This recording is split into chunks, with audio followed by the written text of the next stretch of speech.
And a happy Monday, everyone. Welcome to Monday Madness.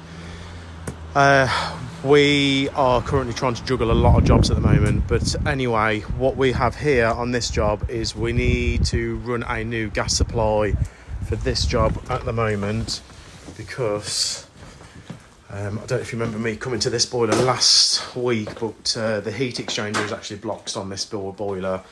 As you can see, we've got a multitude of different leaks. We think it was installed by a DIYer because the gas valve is actually on the hot there. So, but anyway, customers have just decided to go for a new boiler because by the time we start repairing this, it's a cheap boiler, Ideal Independent. They've done well out of it. It's been it's older than 10 years, this boiler. So anyway, as you can see, 15 mil gas supply. It comes 15 mil around there and goes underneath the cupboard.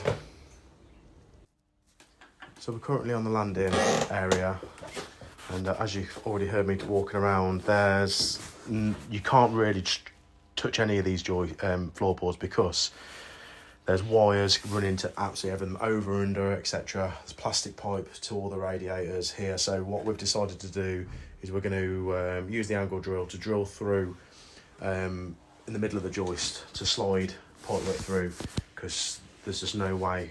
I mean, this is the best looking floorboard that we've got up because all of them have just got wires all under it. They're all loose. There's just, the house really needs a rewire really. But anyway, we're here to do the boiler change. So we're going to come to here, try and get underneath the roof. We've got a loft hole underneath the ceiling here, so that's what we're doing. Right, so that's all the flooring back down. Gas run is done. This has worked out a lot harder than I anticipated, if I'm honest. Probably not going to get much further than this today. It was just really, really difficult, especially to get it underneath the floor there, which I'll show you right now. So, bathroom is here, and we're, I don't know if you can see that piece of pipe, probably not. We're the other side of here now, so that's the saw pipe coming out the back of the toilet. But there's a steel that's underneath, and I've literally had like a 2-inch gap that I kind of had to, just get it underneath. So anyway, that's the gas done now. We're going to pull off for today because it's caned us, if I'm honest. So I'll just quickly show you outside.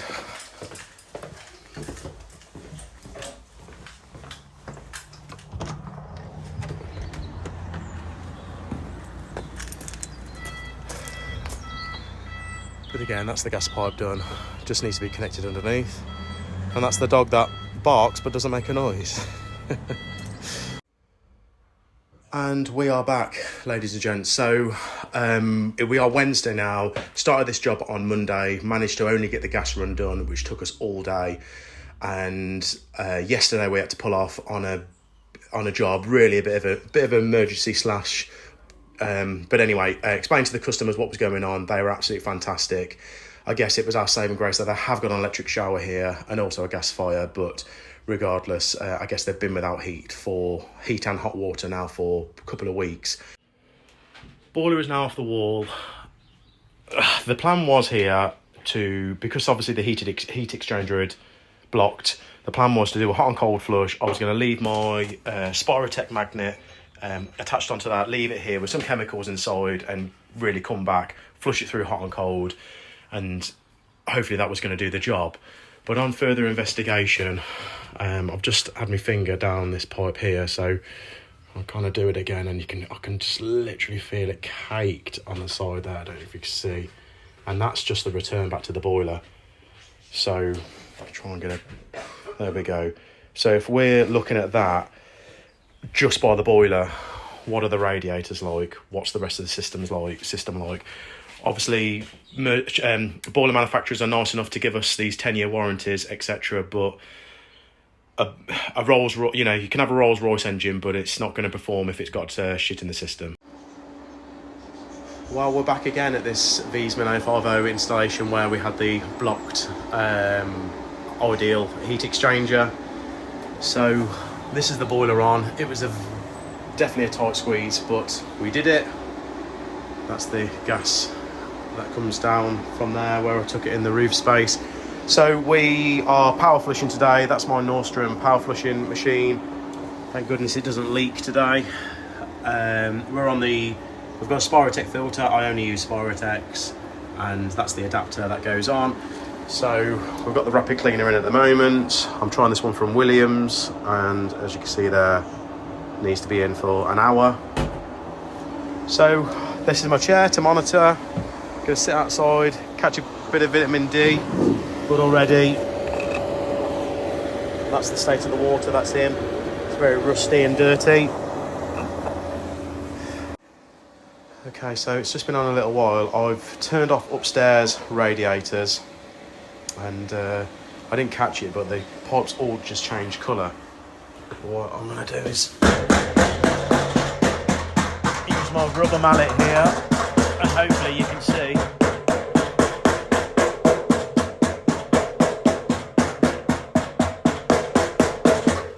What it's gonna bring back.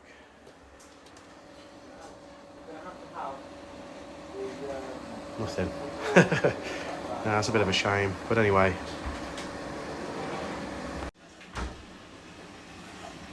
There we go.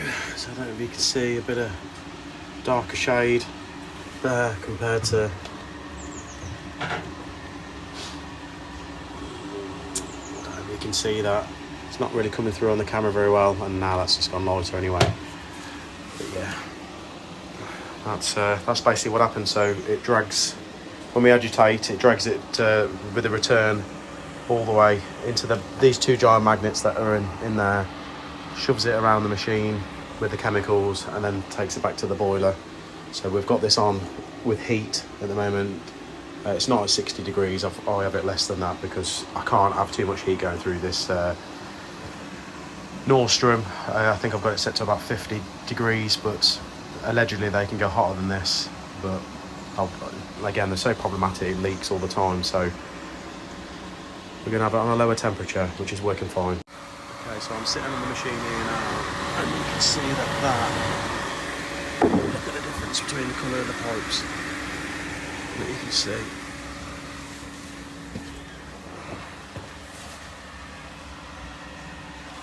If you put these alongside each other, it doesn't really show it as well, but that's what it's doing. It's dragging all that dirt back to the machine. It's going to be held inside these magnets, which we'll check in a bit, but again, I'm just sitting here. I was going to reverse it then, but I'm probably not going to until that pipe changes. Well, there we go. I've just took the magnets out of this machine, and that's what it's collected. So let's go over to the sink. The key is to not let them touch each other. You can see all the sludge that it's gathered on that. And this is all like really, the metal.